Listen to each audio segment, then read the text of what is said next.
nays and division here on the floor.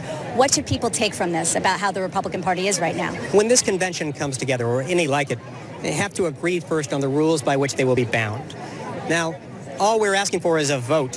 What does it say about the state of the Republican Party that you have this kind of division, which we haven't seen in a generation on the floor? It says that there is an honest disagreement about the rules and that we want a vote on the rules. That's all it says. But the rules are about the fundamental direction of the party. Sure, the rules are about all kinds of things. And that's my point, is that there are people who are trying to make this a simple debate between people who favor Donald Trump and those who don't.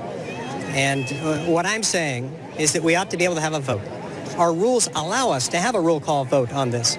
We knew that it was going to be close. I mean, you heard when they had a voice vote. It was difficult to tell which had it, the ayes or the nays.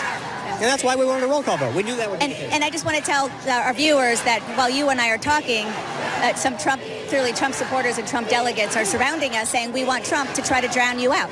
That's great. And that's their right to do that. My point is, I want to talk about the rules. We want rules. We want rules to govern our convention. We want our delegates from all over the country to be able to decide and have a hand in what rules govern the convention. What rules will govern the convention now and in the future. Senator Mike Lee, thank you very much for your time. Appreciate it. Jake, back to you. Thanks, Dana. That was Utah's Republican Senator Mike Lee, part of that remark.